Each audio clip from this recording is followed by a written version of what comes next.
जरा सोचिए, यदि हिंदू धर्म, हिंदू राष्ट्र के विधि विधान, संस्कार, संस्कृति की पुस्तक रामचरितमानस, भागवत पुराण, हिंदू राष्ट्र की अन्य पुस्तकें जैसे मनुस्मृति, व्यास स्मृति, पराशर स्मृति, ये सब इतने ही अच्छे होते तो महामना गौतम बुद्ध, महामना गुरु नानक, स्वामी दयानंद सरस्वती, पंडित राहुल सांकृत्यायन और पंडित नागार्जुन आदि ने हिंदू धर्म ग्रंथों को छोड़कर बुद्ध धर्म, सिख धर्म, जैन धर्म, आर्य समाज धर्म क्यों चलाते और क्यों अपना। इन्हीं किताबों ने ओबीसी को शूद्र तथा एससी एसटी को अछूत कह करके अपमानित किया और उनका सामाजिक बहिष्कार किया। इन्हीं किताबों ने हमारे आदरणीय महापुरुषों को, रामकृष्ण को चोर, व्यभिचारी, बलात्कारी,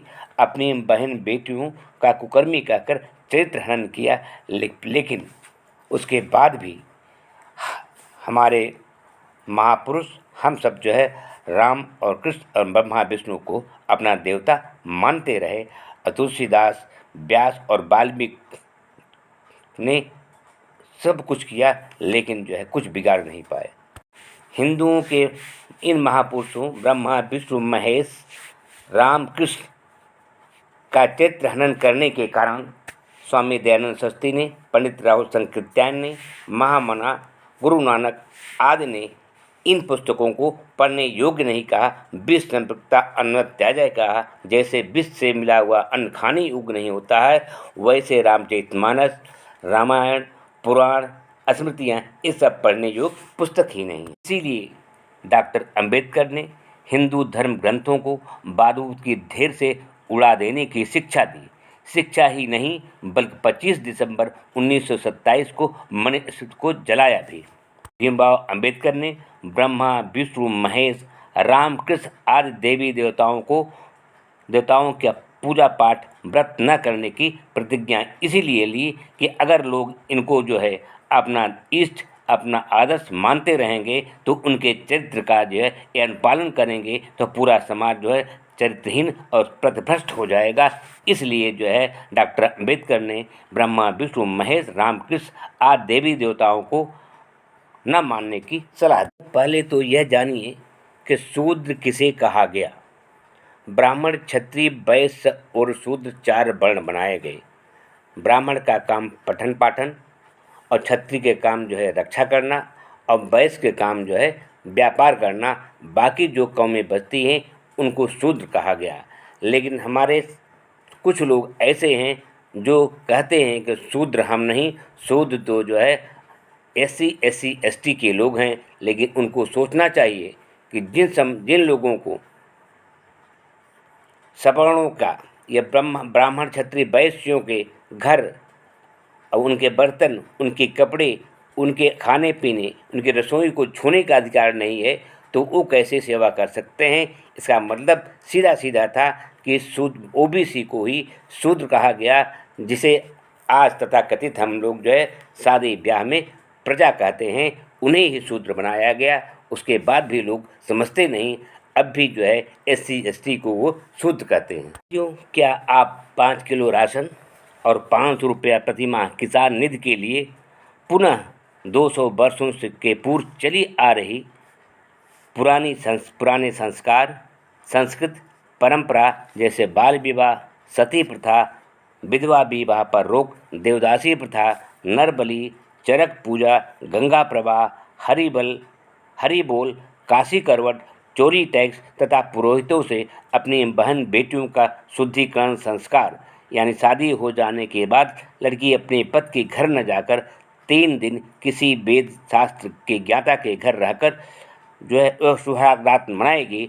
उसके बाद जो है वो जो है अपने पति के घर जाएगी। क्या आप चाहते हैं कि ये व्यवस्था हिंदू राष्ट्र के नाम पर पुनः लागू हो जाए? महान सरकार जिनके आदर्श वीर सावरकर जी हैं, उनका कहना था दुश्मनों की स्त्रियों के साथ बलात्कार करना युद्ध में एक शस्त्र माना जाता है। यदि भारतीय मुसलमान हिंदू धर्म की अमानवीय आतंकवादी व्यवस्था को छोड़कर मुसलमान न बने होते तो आरएसएस और बीजेपी के लोग उनको अपना दुश्मन न मानते। अब एक नज़र हिंदू राष्ट्र विधान, मनुस्मृति, भागवत पुराण एवं रामचरितमानस बनाम भारतीय संविधान पर।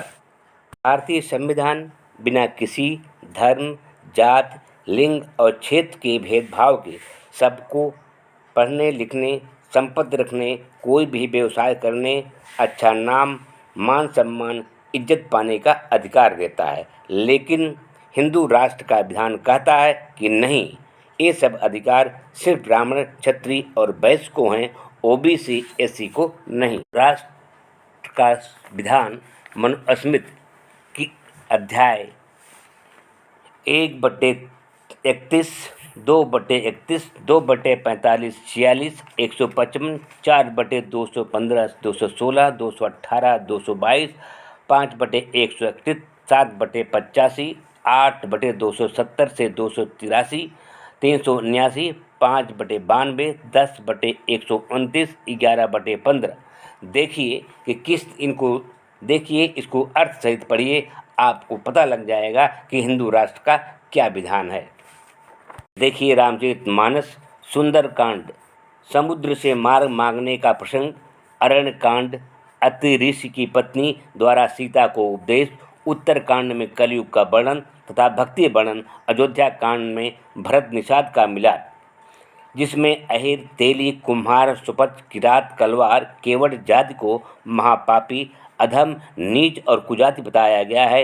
ये जातियाँ कितने भी योग्य, गुणवान क्यों न हो जाएं, इनका आदर सम्मान नहीं करना चाहिए। स्त्री को चरित्रहीन अवगुणों की खान बताया गया है। तुलसीदास जी कहते हैं, इन नीच जाति को न शिक्षा देना चाहिए, न साधु सन्यासी बनना चाहिए। शिक्षा पाने से इनमें सांप की तरह जहर भर जाता है। साधु सन्यासी बन जाने पर ब्राह्मण क्षत्रिय भी इनका पैर छूने लगते हैं, जो सबसे बड़ा अधर्म है। अधम जाति में विद्या पाए, भयों जथा ऐ दूध पिलाए। ये बड़ाधम तेल कुम्हारा, सुपच किरात कोल कलवारा।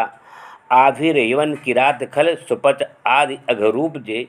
पूजहि विप्र सकल गुणहीना, सूद न गुणगण ज्ञान प्रवीणा। सापत ताड़त परुष कहंता, विप्र पूज अस गाँव ही संता। कपटी कायर कुटिल कुजाति, लोक वेद बाहर सब भांति। लोक वेद सब भांति नीचा, जासु छा छुई लेई सींचा। ढोल गंवार शूद्र पशुनारी, ये सब ताड़न के अधिकारी। भ्राता पिता पुत्र उर्गारी, पुरुष मनोहर निरखत नारी। हो ही बिकल सक मनहि न रोकी, जिम रवि मणि द्रवहि रवि ही बिलोकी। पति प्रतिकूल नारी जह जाई, विधवा होए पाए तरुणाई। राखई नारी यद्यप उर्माही, स्त्री शास्त्र निपत बस नाही। संत तुलसीदास ने यह सब चौपाइयाँ मनुस्मृति, भागवत पुराण के संस्कृत श्लोकों का हिंदी भाषा में रूपांतर करके दिया है।